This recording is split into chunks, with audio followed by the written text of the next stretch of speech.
Hello, friends. Thanks for tuning in today. You could have joined any talk in the world, but you joined this one, and I appreciate that.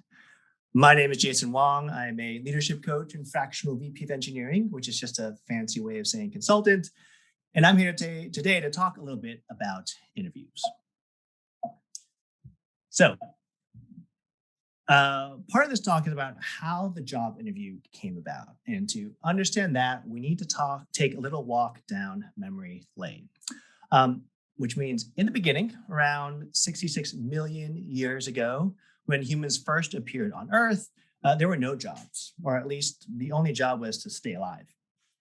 And this was the case for about 65,990,000 of those years. And then about 10,000 years ago, we learned how to grow crops. And with our ability to grow crops, we didn't have to move around as much. And this gave rise to villages and settlements, which in turn meant that people needed to do things other than just hunting and gathering, right? And these different jobs became necessary in order to run our villages and settlements. Side note here, this time also marked the start of the concept of private and public spaces, which is notable because the creation of public and private spaces is largely considered to be the beginning of the patriarchy.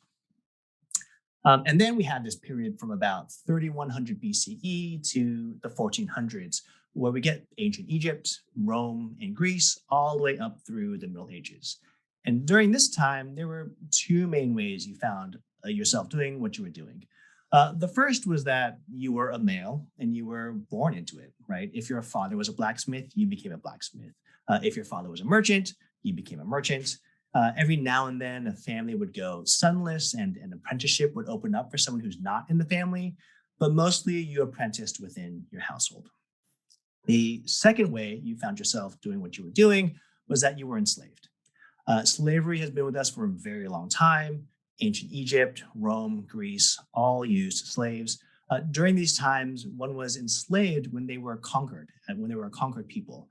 And it wasn't up until about the mid 15th century or so that the concept of race was invented to justify slavery. And so we followed this model for a very long time, all the way up until about the 18th century and the Industrial Revolution. With the Industrial Revolution, we were suddenly able to mass produce goods faster than we could mass produce children, right? And suddenly we saw a flood of jobs open up that needed filling. We had cloth that needed weaving, we had railroads that needed building, and suddenly there was just a lot more demand for labor all around. And as the 1800s rolled on, something else was happening. And that was the growth of college-educated graduates and the invention of modes of transportation that will lead to both a better educated workforce and the ability to travel further for a job. And this means now we have this rising supply of knowledge workers and a crowding of the job market. But that problem would have to simmer for a little bit because in 1914, war broke out, specifically World War I. And that's where we see for the first time something akin to a job readiness exam. This is the Woodworth Personal Data Sheet. It was a personality test created to screen recruits for shell shock risk. And the Woodworth Personal Data Sheet was about 116 yes or no questions. Oddly, it was not completed in time for actual use during World War I, but the work pioneered here, this study of a person's ability to adjust, would be remembered as sort of the first personality test. And this is where you get the Myers-Briggs stuff and all those other types of tests coming from. And that brings us to 1921 and a gentleman by the name of Thomas Edison, who, nearing the end of his career, decided to give us one of his last inventions, the job interview. Thomas Edison was born in 1847 in Milan, Ohio. He spent only 12 weeks of his life in school. And by the time 1921 rolled around, he had gone from being a telegraph operator to inventing almost everything we associate with Thomas Edison today. And in 1921, while hiring researchers in Menlo Park, he became disillusioned with the worth of a college diploma and frustrated with the lack of knowledge amongst job candidates. And so he created a 115 question test of things he thought were vital to working as a researcher. And thus was born the job interview. And it did not go unnoticed. This article ran in the May 11th, 1921 edition of the New York Times. Uh, the title Edison Questions Stir Up a Storm. Victims of tests say only a walking encyclopedia could answer the questionnaire. The person who they interviewed for this article remembered 141 of the 150 questions and said, basically, this is silly. I mean, we have winners here like where do we import cork from? Or what part of Germany do we get toys from? And the question that every researcher should absolutely know: who wrote Home Sweet Home? So basically, job interviews have been messed up from the start. And what have we learned over the past 100 years? Well, there's only one thing you get from these next few minutes. I'd want it to be this: as a human species, we are terrible at assessing talent and potential.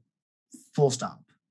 And for anyone who thinks they are particularly adept at this, I offer you this thought experiment. So imagine, if you could, quantify the job of a software engineer. Imagine that through some wonderful magic, we have found a way to quantify every aspect of an engineer's performance. And maybe that's sort of lines of code written, or maybe that's defects of lines per 1,000 lines of code written. Maybe you're more interested in things like the number of comments and code reviews, or the number of positive interactions with other employees. Maybe it's something bigger picture, like the number of products delivered or the revenue per product delivered. So now imagine we have all this data, not only for this year, but we are able to go back in time and quantify the past 3 or 4 years of this candidate's work.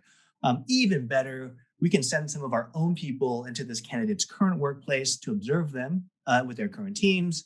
And now, having done this, we gather the top 200 engineers into a room, and every company that wants to hire someone gets in the line. And when it's their turn, they get to select whoever they want to join their team, right? Like, you don't even have to compete with the other companies, right? You just say, I want this person to join my team, and it happens. Well, this looks something like a professional sports draft. And for folks who aren't familiar with sports drafts, the only thing you need to know about them is that teams mess their picks up all the time. And this is in a world in which, for any given league, there are maybe 30 individuals in charge of making picks. They are getting paid tens of millions of dollars to think about this problem full time. They have an additional tens of millions of dollars in payroll dedicated to scouting and helping to assess talent and potential. And even with all that, they still get it wrong. So, how optimistic should we be that we can get it right, right? Given that interviewing is only a fraction of our job responsibility, and we're spending at most maybe 4 hours with a candidate before making a decision. Fortunately, you don't have to take my word for it. The folks over at 538 did a deep dive into the sports draft phenomenon and found that teams with the top 5 picks in the draft lottery correctly identify the player who goes on to have the best career only 10.3% of the time. And that success rate only gets worse as things progress deeper into the draft. So that's just one example of how we're terrible at assessing talent and potential. If you're curious about the other ways in which we mess it up, here are a few more links. The first is an article that talks about the other underlying factors of job performance. And the second is a study about how when we evaluate other folks, we're really just evaluating ourselves. So that's takeaway number one. If there is a second thing I'd want you to take away from this, it is that individual performance is not as individual as we'd like to think. Back in the 1960s, a psychologist by the name of Robert Rosenthal and a school principal named Lauren Jacobson conducted a study on elementary school students in South San Francisco. The study involved the administration of an IQ test at the beginning of the school year. From the result of that test, the two worked together to identify what they called intellectual bloomers, folks who could be expected to perform better than their peers. They then went to the teachers of those students and told them, hey, be on the lookout for these students. They're poised to do particularly well this year. Fast forward to the end of the year, they re-administer the IQ test, and sure enough, those intellectual bloomers showed a statistically significant increase in scores compared to non-bloomers, which means great, right? We have a way of identifying excellent students. Except those intellectual bloomers were just randomly selected names. So it turns out that what your teacher or manager thinks of you has a non-trivial effect or impact on your performance. This is known as the Pygmalion effect. And it turns out that the opposite is also true, right? When people believe you are an underperformer, you are more likely to underperform. And that's called the Golem effect. So basically, what this means experientially is that our performance is linked to whether or not our manager believes in us. Um, and it turns out these effects are pretty far reaching and have been reproduced in multiple venues, everywhere from Israeli army boot camps to mice running mazes. So, literally, if you believe your mouse is a smart mouse, it will run a maze faster than if you believe your mouse is a dumb mouse. As far as we can tell, the performance differences are a result of like the subtle and unconscious ways in which we treat people when we believe in them and have higher expectations. Another study examines this outcome, the outcome of cardiac surgeons as they perform surgeries at various hospitals. Cardiac surgery is this high demand skill. And as such, cardiac surgeons tend to have a hospital residency where they're based out of, and then they also perform surgeries at satellite hospitals. Basically, this was a study in knowledge portability. Can a highly skilled knowledge worker be equally successful doing the same job in different contexts? And the answer is not really. So, from the abstract, we find that the quality of a surgeon's performance at a given hospital improves significantly with increases in his or her recent procedure volume at that hospital, but does not significantly improve with increases in his or her volume at other hospitals. In other words, outcomes improved at a specific hospital depending on how many surgeries they performed at that hospital. If a surgeon went and performed at a new hospital, it was as if they were doing it for the first time. And the explanation here is that performance is dependent on teamwork. And where surgeons have done more surgeries with a particular team, they'll learn how to work better with one another, and the result is better outcomes. And this third study examined that same question of knowledge portability, but for financial analysts. And they came away with a slightly different take. So, star analysts who switched employers experienced an immediate decline in performance that persisted for at least 5 years. This decline was most pronounced among star analysts who moved to firms with lesser capabilities and those who moved solo without other team members. Interestingly, they also found that star analysts moved between two firms with equivalent capabilities also exhibited a drop in performance, but only for 2 years. And those who switched to firms with better capabilities or who moved with other team members exhibited no significant decline in short-term or long-term performance. So, what we can say from all this is that we have at least 3 factors of performance. We have manager perception, we have team and firm specific capabilities, and actual individual performance. And the good news is that we control 2 of these. So that's great. But what do we do with this information? Well, I think lesson number 1 is if you are a manager, believe in your people, right? Treat them all like intellectual bloomers. Leverage this Pygmalion effect to your advantage. Give people the benefit of the doubt and expect them to succeed on day 1. Lesson number 2 here is if you are a leader in a 100-person company who believes that the path to success is for you to replace your current team, and if only you could have engineers from one of those FANG companies, the research does not support your hypotheses. I know that for many of you, this might be a crushing of your dreams, but I'm here to tell you that a lot of the structures and tools and processes that make those engineers effective in those large companies will not be available to them in your company. And there is a real risk that those folks will underperform until they can adapt to the lesser capabilities of your firm. Now, what the research does support is that if you are a 10-person company, hire folks from companies with 25 people or less, right? If you have a 300-person company, hire from companies that are 600 people or less. I'm kind of making up these numbers, but the gist is that the research shows that hiring from either lesser or comparably capable firms into your firm is a sound strategy, but the reverse is less so. And lesson number 3, I think, is invest in making your norms explicit. You generally won't be able to hire away whole teams of people, right? But you can make it easier for new folks to understand the ways in which work gets done at your company. And one of those ways is to write down all your unwritten rules, right? This is something I think a lot of us discovered as we all transitioned into remote work over the past year. So now we actually need to figure out this individual performance part, which brings us finally to the interview. Um, we are generally optimizing for three things in an interview, right? We want to maximize signal collection, right? We want to make the most informed decision possible. Number two, we want a process that is observable, measurable, and repeatable. This helps us create a fair process for all candidates and allows us to iterate intentionally.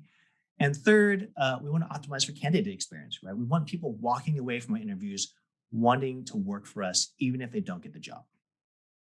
So, on the observable, measurable, repeatable front, what we want to do is set up a structured interview process. A structured interview is basically an interview that ensures we are asking the same questions to every candidate. This results in a more fair and less biased evaluation of candidates, and it's a tried and true solution with lots of research to back it up. I will do a quick shout out here to the folks over at Carrot. If you're trying to set up a structured interview for the first time, they put together this great sort of how-to on creating rubrics that will be a big help. Once we have our structured interview established, the next thing we want to do is divide and conquer. We only have a limited amount of time with a given candidate. As such, it's important for us to use it as efficiently as possible to gather as much data as we can. And this means we want to avoid asking candidates the same question multiple times. I can tell you, like in my consulting life, when I come to help folks with their hiring and we sit together and write down every question that's being asked during the interview, I almost always find repetition or overlap somewhere. And having been through interviews where every round I was asked the same question, tell me about yourself, I can tell you from a candidate's perspective, it's a bad look, right? It tells me that you just don't know what you're doing and you'll probably just end up hiring another white dude because that's what your gut tells you, right? I'll also note that in order for divide and conquer to work, every interviewer must trust the other interviewers, right? It fundamentally means that each interviewer will not have a full picture of the candidate. It means you might not get to ask your favorite pet interview question, and it means you'll need to work together as a team to create a full picture of the candidate during your debrief. But the benefit is that you can harvest so much more information with which to make your hiring decision. And finally, feedback and iteration. One of the advantages of having a structured interview is that once you have something that is measurable, observable, and repeatable, that something then becomes iterable, right? Considering that most of us do not get any interview training, it's reasonable to expect we're just not going to be good at it right out the gate, right? So feedback and iteration is important in improving not just your interview skills, but also tuning the questions to maximize signal, right? You want to be asking yourselves, what questions are working well? What questions are not working well? Are there questions that no one has been able to answer, right? And sort of weed those things out. Don't be afraid to make tweaks as appropriate while you're figuring out what works and doesn't work, right? And while this means your consistency might suffer in the short term, the idea is that over the long term, you'll reach an equilibrium that represents this unbiased and process is possible. So now that we've talked about the fundamentals of the interview process, the next step is to talk about the candidate experience. So why is the candidate experience important? Well, the first one is like you want to improve your draft order. Remember, the odds of making a good hiring decision decrease as your company becomes less attractive to work at, right? I.e., your draft order goes down as people have sucky experiences in your interviews. So, and number two is we want to gather as much data as possible. And candidates are less willing to talk and less willing to give you more data points in hostile environments. So the first thing that we want to talk about here is, which I'm sure you all know, is we want to respect the candidate, right? Interviews should not lead to embarrassment or demoralization of people. The interview is not a test, right? If a candidate comes out of your interview process feeling demoralized, that's a failure. Why? Because the tests are kind of irrelevant, right? As we learned earlier about Pygmalion effect, the test is just a crutch to get us to believe that someone will be good at their job. Because once we believe they're going to be good at their job, they will actually be more likely to be good at the job. So it's more for us than it is for the candidate.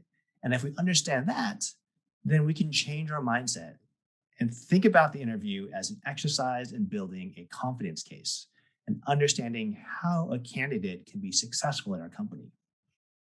The goal is to understand what it would take for this candidate to thrive in our work environment and are we capable of providing those conditions, right? This means not only assessing what benefits the candidate will bring to our companies, but also what are the ways in which we will need to change or support this candidate in order for them to be successful, and are we willing to make those changes? Side note, this might sound like inclusion. And ding, ding, ding, winner. Like one of the benefits of inclusion is that inclusion improves our ability to understand what a candidate will need to be successful and increases our ability to adapt to provide those things. In other words, an inclusive organization increases the types of candidates that can be successful at our company, and it allows us to say yes to more people. But until you get there, let's talk about how we build a confidence case. The first thing we need to do is understand the shape of a candidate. And to do that, I like to use this concept called mapping the potato, which is a technique I learned from a couple folks I used to work with by the name of Moshe Letvin and Tim Falzo. Mapping the potato is this idea that our job as an interviewer is to try to find a candidate's limits, right? In as caring and supportive a way as possible, we want to explore the limits of their knowledge, their skill, their empathy, and all the other different limits that we care about, right? And these different limits can be thought of as vectors in space. And as we find the limits along these different vectors, we start to form a very rough idea of the shape of a candidate. And that shape can be shallow in some areas, it could be deep in others, and it gives rise to something that looks a little gnarly, right? Something like a potato. And just like potatoes, every candidate's potato shape is unique and different. And to map this potato, we have two main tools. Well, the one is asking questions, and the other is listening. On the questions front, generally we want open questions, which are better than closed questions because they invite candidates to engage at a deeper level. Open questions are just questions that start with who, what, how, and when, right? They can't be answered with yes or no. Also, not only do we want open questions, we want open-ended questions, questions that don't have hard answers, because what we're looking for are a candidate's knowledge boundaries, right? So if a candidate knows the answer to a question like, what is the computational complexity of quicksort, that's great, right? It tells you that this piece of knowledge is within their knowledge boundary, but it doesn't give you a way to keep pushing to find out where does that boundary extend to. And generally, you've reached a boundary when a candidate says, I don't know. And as Moishe says, I don't know is interesting because it lies beyond the point. What lies beyond that point is a different mode of operation. It requires the candidate to do things like ask questions, apply knowledge, communicate abstract and maybe not fully formed ideas, bounce hypotheses around, and deal with ambiguity. So be on the lookout for this I don't know. And once you get there, see if you can take them one step further. But Moshe is also quick to point out that there's a caveat to this, right? We need to be mindful how this approach might disadvantage some folks, particularly candidates from underrepresented groups or minoritized groups who may be fighting stereotype threat. And as such, they might not feel comfortable saying or revealing that they don't know something, right? For those who aren't familiar, stereotype threat is a situation in which people are or feel themselves to be at risk of conforming to a stereotype, particularly as it pertains to a tech interview. For folks who are stereotyped as not being good at tech, saying, I don't know, might be really difficult because doing so can make them feel like they're confirming to that stereotype. So we need to make extra effort to signal that our interviews are safe places to say, I don't know. And one of the ways that we can create that safe space for folks is to understand that our role as interviewers is to explore and not confront. In an interview, we don't want to pounce on people's failures, right? We want to actually give them opportunities to show off their strengths. Julia Galef, who's the co-founder of the Center for Applied Rationality, has this great TED Talk, which is now a book, about something called soldier versus scout mentality. On some level, we all know that once someone has dug in on a position, right, it becomes almost impossible to change their mind. And this is called soldier mindset. And in soldier mindset, there's only attack and defend, right? There's only win or lose. And it turns out that once we enter soldier mindset, rationality leaves the room. It does not prevail, right? And that's not really great for hiring outcomes. The counter to soldier mindset is scout mindset. And scout mindset is one of exploration, right? It is two people working together to survey a landscape and reconcile the differences of their observations.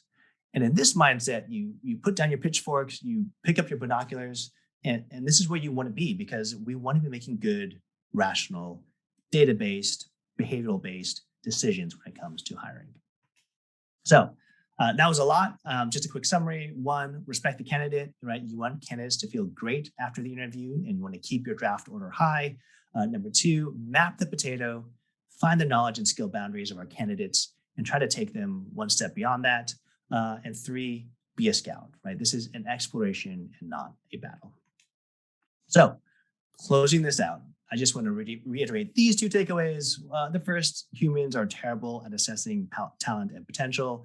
Second, individual performance is not as individual as we like to think. And I want to leave you with this last thought.